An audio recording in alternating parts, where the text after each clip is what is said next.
اعوذ باللہ من الشیطان الرجیم بسم اللہ الرحمن الرحیم الحمد للہ وکفی والصلاة والسلام علی عبادہ الذین اصطفیٰ خصوصاً علی افضلہم وخاتم النبیین محمد الامین وعلی آلہ وصحبہ اجمعین اما بعد فقد قال اللہ تبارک وتعالی کما ورد فی سورۃ النساء اعوذ باللہ من الشیطان الرجیم بسم اللہ الرحمن الرحیم یا ایھا الناس اتقوا ربکم الذی خلقکم من نفس واحدۃ وخلق منها زوجها وبث منہما رجالا کثیرا ونساء واتقوا اللہ الذی تساءلون به والارحام ان اللہ کان علیکم رقیبا صدق اللہ العظیم رب اشرح لی صدری ویسر لی امری واحلل عقدۃ من لسانی یفقہوا قولی اللہم ربنا الہمنا رشدنا واعذنا من شرور انفسنا اللہم ارنا الحق حقا وارزقنا اتباعہ وارنا الباطل باطلا وارزقنا اجتنابہ اللہم وفقنا لما تحب وترضى اللہم آنس وحشتنا فی قبورنا وارحمنا بالقرآن العظیم اللہم اجعلہ لنا اماما ونورا وہدا ورحمہ اللہم ذکرنا منہ ما نسینا وعلمنا منہ ما جہلنا وارزقنا تلاوتہ آناء اللیل وآناء النہار واجعلہ لنا حجتا یا رب العالمین آمین۔ آج ہم اللہ کا نام لے کر سورہ نساء کا ترجمہ اور مختصر تشریح شروع کر رہے ہیں۔ جیسا کہ میں آپ کو بتا چکا ہوں کہ قرآن مجید میں مکی اور مدنی صورتوں کے جو گروپ ہیں ان میں سے پہلا گروپ 5 صورتوں پر مشتمل ہے۔ مکی صورت صرف سورہ فاتحہ ہے، حجم میں بہت چھوٹی، معنی میں، مفہوم میں، عظمت میں، فضیلت میں بہت بڑی۔ اس کے بعد 4 صورتیں جو ہیں وہ مدنی ہیں، بقرہ، نساء، آل عمران اور مائدہ۔ اور یہ جو 4 صورتیں ہیں یہ دو صورتوں کے 2 جوڑوں کی شکل میں۔ سورۃ البقرہ، سورۃ آل عمران، یہ الزہراوین، خود حضور نے ان کو ایک نام دیا مشترک، اور ان میں جو مناسبتیں ہیں، مشابہت ہیں، وہ تفصیل کے ساتھ ہمارے ترجمے کے دوران سامنے آتے رہی ہیں۔ نسبت زوجیت کس اعتبار سے ہے، ایک دوسرے کی تکمیل کس پہلو سے کرتی ہیں، یہ بات بھی سامنے آئی۔ اب جو 2 صورتیں ہیں یہ سورۃ النساء اور سورۃ المائدہ، یہ جوڑے کی شکل میں ہیں۔ ان میں ایک تو بڑا کنٹراسٹ نظر یہ آئے گا کہ سابقہ 2 صورتوں میں پہلے حروف مقطعات اور دونوں میں پھر قرآن مجید اور کتب سماویہ کی عظمت کا بیان، جبکہ ان دونوں صورتوں میں کوئی تمہیدی اس طرح کی گفتگو نہیں ہے، براہ راست خطاب ہو رہا ہے۔ البتہ یہ فرق ہے وہ نسبت زوجیت کے اعتبار سے کہ سورہ نساء میں خطاب ہے یا ایھا الناس، اے لوگو، خطاب عام ہے، اور سورۃ المائدہ کا آغاز ہوتا ہے یا ایھا الذین آمنوا، وہاں خاص ہے، انسانوں میں سے جو لوگ ایمان کے دعوے دار ہوں۔ باقی جس طرح سورہ بقرہ اور سورہ آل عمران نصفین میں منقسم ہیں، اس طرح کا معاملہ ان دونوں صورتوں کا نہیں ہے۔ اپنے اسلوب کے اعتبار سے یہ دونوں صورتیں سورہ بقرہ کے نصف ثانی کے مشابہ ہیں، یعنی چند مضامین کی لڑیاں چل رہی ہیں لیکن آپس میں اس طرح بٹی ہوئی ہیں، گتھی ہوئی ہیں رسی کی طرح کہ وہ نظر آئیں گی کٹواں، ایک لڑی لال ہے، ایک پیلی ہے، ایک ہری ہے، ایک نیلی ہے، لیکن جب آپ ان کو بٹ دیتے ہیں تو ایک طرف سے دیکھیں گے تو وہ کٹا پھٹا رنگ نظر آئے گا، مسلسل لال نہیں نظر آئے گا، مسلسل پیلا، نہ نیلا نہ ہرا۔ کھول دیں گے تو معلوم ہوگا کہ وہ تو واقعتاً ایک علیحدہ لڑی ہے، ایک نیلی ہے، ایک پیلی ہے۔ تو وہاں تو میں نے سورہ بقرہ میں آپ کو بتایا تھا کہ 4 ڈوریاں ہیں، 2 کا تعلق شریعت سے، شریعت میں 2 لڑیاں ہوئیں،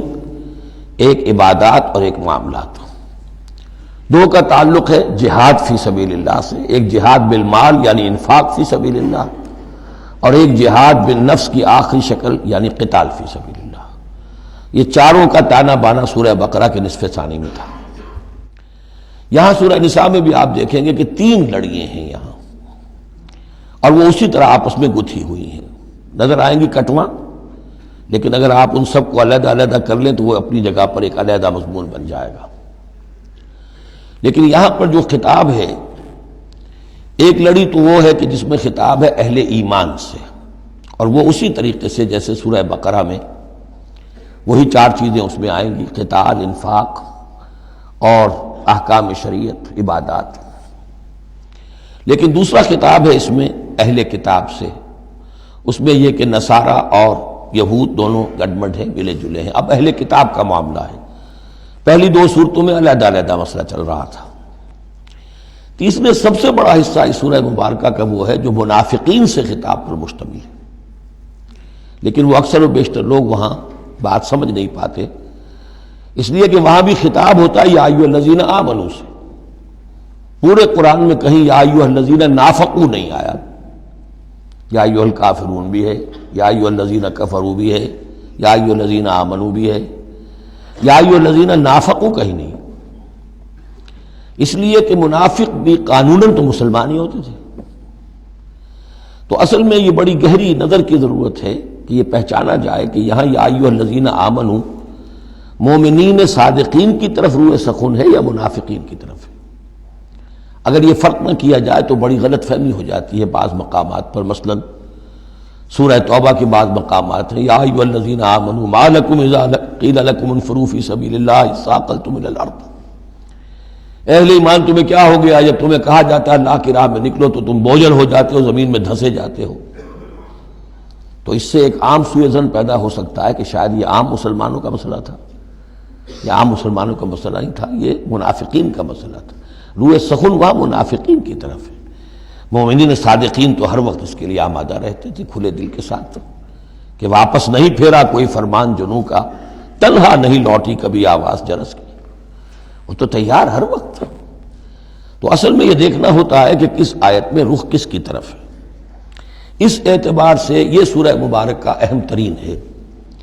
لیکن سورہ بقرہ میں تو پورے میں لفظ نفاق آیا ہی نہیں۔ یہ حکمت خداوندی ہے کہ اس مرض کو پہلے چھپا کے رکھا ہے، کہ علامات تو بیان کر دی کہ یہ بیماری ہے، تاکہ جو بھی متنبہ ہو جائے وہ اپنے علاج کی طرف متوجہ ہو جائے۔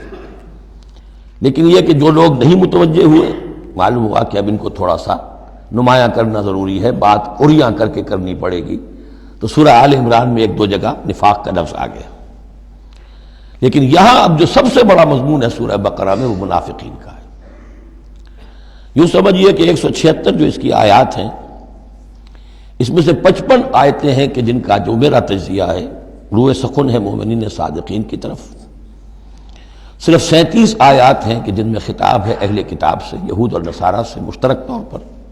اور 84 آیات ہیں جن میں خطاب منافقین سے۔ لیکن وہی بات جو میں نے عرض کی کہ جہاں بھی ان سے بات ہوگی یا ایھا الذین آمنوا کے حوالے سے ہوگی، اس لیے کہ ایمان کے دعوے دار تو وہ بھی تھے، منافق تو وہی ہوتا ہے کہ جو دعویٰ کرتا ہے ایمان کا، چاہے وہ شعوری طور پر منافق ہو چاہے غیر شعوری طور پر منافق ہو، لیکن یہ کہ دعویٰ ایمان تو اس میں موجود ہوگا۔ سورہ نساء اور سورہ مائدہ کے مابین ایک فرق نوٹ کر لیجئے۔ انسانی تمدن میں سب سے بنیادی چیز جو ہے وہ ہے معاشرہ، اور معاشرے میں عورت اور مرد کا تعلق، اور نمبر 2 جو معاشرے میں کچھ کمزور طبقات ہوتے ہیں ان کے لحاظ کا خیال، ان کے حقوق کا لحاظ کرنا۔ یہ مضمون آپ کو ملے گا سورہ نساء میں۔ آئلی قوانین تفصیل سے آ چکے سورہ بقرہ میں، جو رشتہ جڑتا ہے ایک مرد و ایک عورت کے مابین ازدواج کا، جس سے کہ پھر خاندان وجود میں آتا ہے، تو وہ جو سب سے بنیادی یونٹ ہے معاشرے کا، اس کی جڑ بنیاد کا تو سارا تفصیل سے معاملہ آ چکا ہے سورہ بقرہ میں۔ سورہ آل عمران اس اعتبار سے منفرد ہے کہ اس میں شریعت کے احکام نہیں ہیں سوائے اس ایک حکم کے جو سود کے بارے میں آیا ہے، لا تاکلوا الربا اضعافا مضاعفا، کوئی اور احکام شریعت جو ہے اس میں نہیں ہے۔ لیکن یہاں اب آپ کو جو تمدن کی معاشرتی سطح کے اوپر خاص طور پر جو دبے ہوئے پسے ہوئے طبقات تھے اس معاشرے میں، ان کی ایمینسیپیشن، ان کو اوپر اٹھانا، ان کے حقوق کی طرف متوجہ کرنا، یہ آپ کو نظر آئے گا۔ پھر اس معاشرے کے اندر سیکس کا معاملہ، اگر سیکشول انارکی ہو تو تباہی پھیل جائے گی، تو اس میں ابتدائی اقدامات جو ہیں وہ اس صورت کے اندر آئے ہیں۔ سیکس ڈسپلن کیسے امپوز کرنا ہے مسلمانوں تمہیں اپنے معاشرے کے اندر، بے راہ روی سے کیسے ڈیل کرنا ہے۔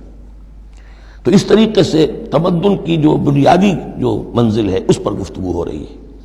سورہ مائدہ میں جا کر پھر جو تمدن کی بلند ترین منزل ہے ریاست، اور یہ کہ پھر اعلیٰ سطح کے اوپر عدالتی نظام، چوری ڈاکہ وغیرہ کا سد باب، اس کے لیے کیا حدود ہیں، اس کے لیے کیا تعزیرات ہیں، یہ بھی آگے آئیں گی۔ باقی سورہ نساء میں جیسے ہے ویسے ہی سورہ مائدہ میں بھی اہل کتاب سے بھی آخری خطاب ہوگا۔ تو جیسا کہ میں نے عرض کیا تھا کہ یہ پہلا گروپ جو ہے اس میں دو لڑیاں ہیں۔ ایک ہے یہ شریعت کا گروپ ہے، شریعت شروع ہو رہی ہے، بلو پرنٹ اس کا سورہ بقرہ سے، اس کے تکمیلی احکام سورہ مائدہ میں۔ اور دوسرا اس میں خطاب ہے اہل کتاب کے ساتھ، وہ بھی تدریجاً بڑھ کر آخری باتیں وہ ہے کہ جو پھر سورہ مائدہ میں ہمیں ملیں گی۔ بس اتنی تمہید، اور اس میں بھی خاصا وقت صرف ہو گیا ہے۔ صدق اللہ العظیم۔